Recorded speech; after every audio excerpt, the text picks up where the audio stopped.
So the idea came up a year ago to go to Japan and take a look at Toyota, see what they're up to, but also refresh and deepen our own understanding as a group. So here we are, 40 of us, spending a week.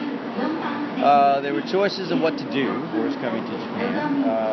We could see a lot of companies to see what's going on.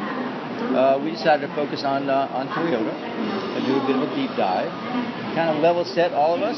So we're a diverse group from around the world.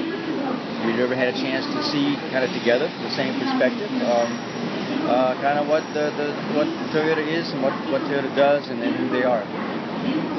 So mainly this week, I think there was we had our own kind of focus on really kind of basics. We did not go to the high-tech areas.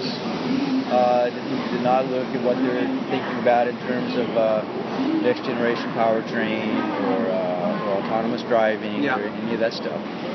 So we focused instead on just understanding the basics.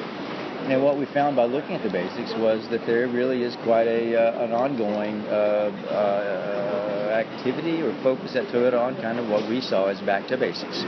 Even some of their new things are really a return to how you continue with fundamentals that you started with 50, 60, 70 years ago, and how those can be and need to be maintained to sustain who you are when you become large, when you become super large. So Toyota's a massive global company now.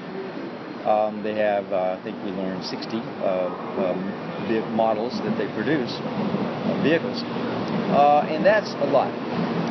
So to be able to do that in a way that the massive bureaucracy and infrastructure supports the work rather than gets in the way, I think it's something that requires constant attention, and we saw, I think, a lot of that.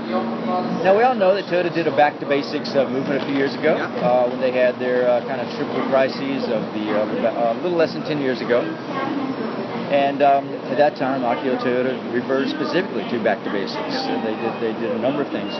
And we see that progressing. So that in some ways it doesn't look just like the old that they did before, not a conventional notion of back to basics. But it's kind of a lot of fundamental thinking is reemerging in different form.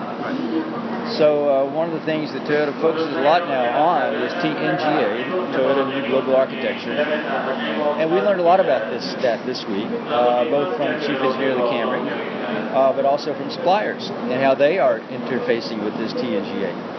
And what we realized was, in many ways, it's you can call it back to basics or a way of maintaining fundamental principles and practices in the face of the tremendous complexity and simply scale that they have now. So they, even their suppliers, not only Toyota, they operate globally in many countries. That's right. Huge number of people involved, different cultures, and every supplier has suppliers, and now those are much more diverse than before.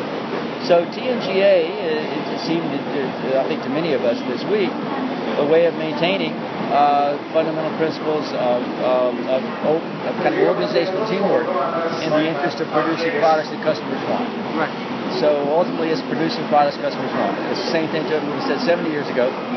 And the chief engineer system that Toyota developed in the 1950s and served it very well for 50 years is maybe struggled in the face of the scale and complexity of what's emerged over the last 10, 20 years. And so TNGA, as much as anything, seems a way of preserving and going back to that, but in new form.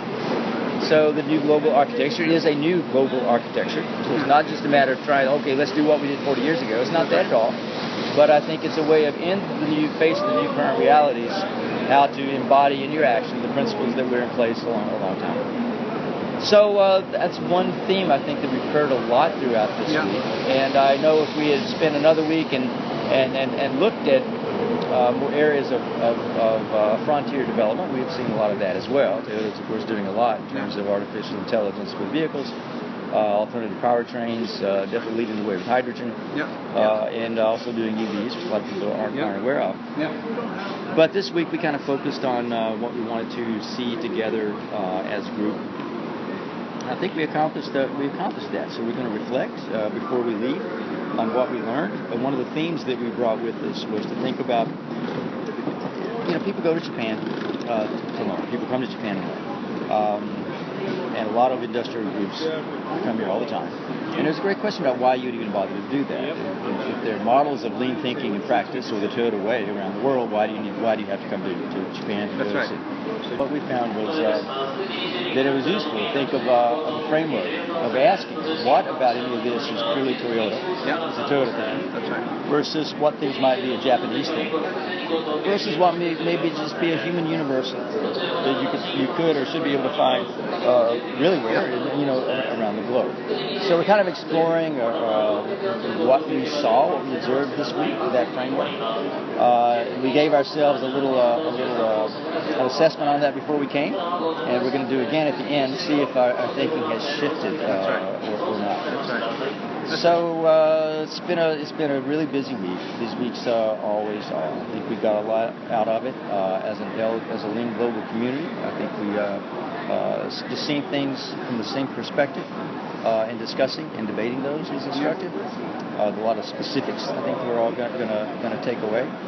And the curious thing, of course, will be to see is our thinking shifted at all, and then how will that inform how we provide products and services for our customers, for the community. So that's what, as we approach the final day of our time in Japan, that's what's on my mind.